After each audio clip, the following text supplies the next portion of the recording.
वचन, ये वचन, प्यारा वचन, ईशा मसीह का प्यारा वचन, पाव को दीप को राह को रोशन, ये है मसीह का प्यारा वचन, ये है वचन प्यारा। परमेश्वर के धन्य नाम की महिमा हो। प्रभात मनन के सत्र 2014 में आप सभी का बहुत ही विनम्रता के साथ स्वागत करता हूं।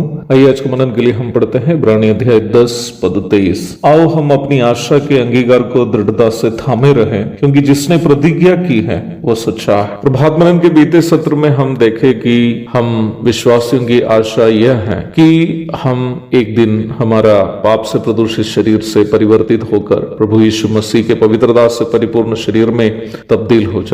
लेखक प्रारंभ में बढ़ी गई पद में हमें सलाह भी देता है कि निम्न आशा के अंगीकार को हमें दृढ़ता से थामे रहना। अवश्य याद रखे वो बात जो हम बीते सत्रों में मनन किए थे। प्रभु यीशु मसीह पर विश्वास करके उद्धार प्राप्त करने वाला प्रत्येक पापी को प्राथमिक रूप में मिलने वाली प्रतिज्ञाओं में से एक प्रभु यीशु मसीह की मध्याकाशीय आगमन के दरमियान मिलने वाला पवित्रता की वो परिपूर्णता है जो प्रभु यीशु मसीह का है। लेखक यहाँ हमें याद दिला रहा है कि निम्न प्रतिज्ञा की आशा का अंगीकार को दृढ़ता से थामे रहने में हमें संदेह करने की आवश्यकता नहीं है, क्योंकि उस प्रतिज्ञा वही प्रभु की है जो सच्चा है। यहाँ उपयोग किया गया सच्चा शब्द का वास्तविक अर्थ फेथफुल अथवा विश्वास योग्य है। अंग्रेजी अनुवादों में एवं अन्य अनुवादों में फेथफुल अथवा उसी मतलब के शब्दों का इस्तेमाल किया है। अक्सर कई विश्वासी गवाही के समय परमेश्वर की विश्वास योग्यता की याद करते हुए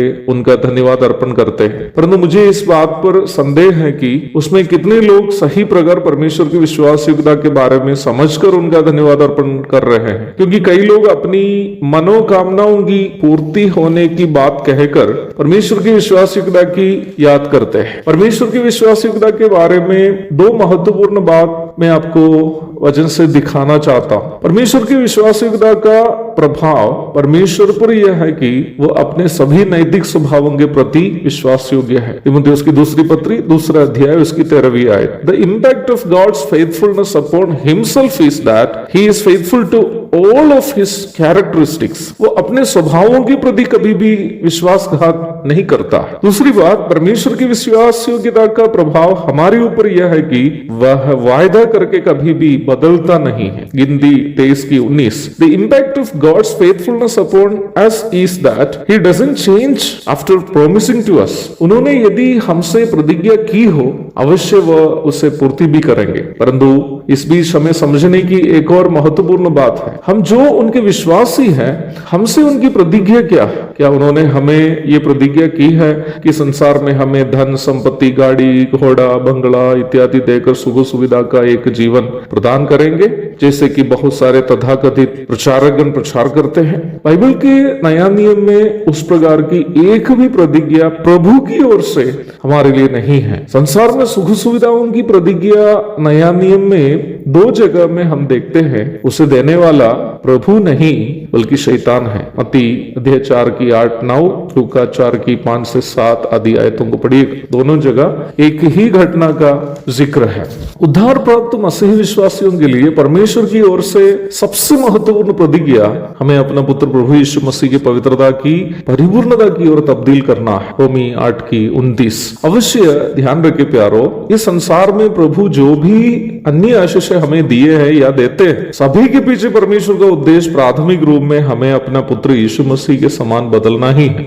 हमें पवित्र आत्मा, पवित्र शास्त्र, बाइबल, परिवार, कलीसिया, संगति आदि सब कुछ देने के पीछे परमेश्वर का प्राथमिक उद्देश्य इसके अलावा कुछ और नहीं है। हमारे अनंतकालीन जीवन में हम जो कुछ प्राप्त करेंगे वे सब कुछ एक प्रकार कहने से इस बात का परिणाम ही होगा कि हम प्रभु यीशु मसीह की पवित्रता की परिपूर्णता में परिवर्तित हो गए। क्योंकि मध्याकाश में प्रभु यीशु मसीह उतर आने के बाद सबसे पहले होने वाली घटना हमारा पाप से प्रदूषित शरीर का प्रभु यीशु मसीह के पवित्रता से परिपूर्ण शरीर की और का परिवर्तन ही है। बाकी सारी घटना उसके बाद ही होगी। पहला कुरिन्थियों अध्याय 15 51 से 54 तक, फिलिपी 3 की 21, पहला थिस्सलुनीकी अध्याय 4 16 17, पहला यूहन्ना 3 की 2 आदि आयतों को पढ़िएगा। लेखक हमें चेता रहा है कि पाप से प्रदूषित इस नाशवान संसार में जीवन व्यापन करते समय हम अपनी इस धन्य आशा का अंगीकार को दृढ़ता से थामे रहना, क्योंकि जिसने हमसे इस प्रतिज्ञा की है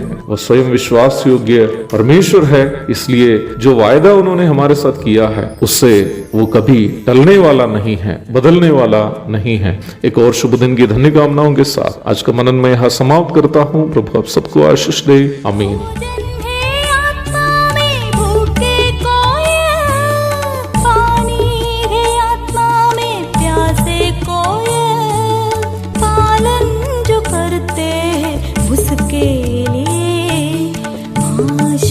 पाने का साधन है ये है वचन, प्यारा वचन, यीशु मसीह का प्यारा वचन।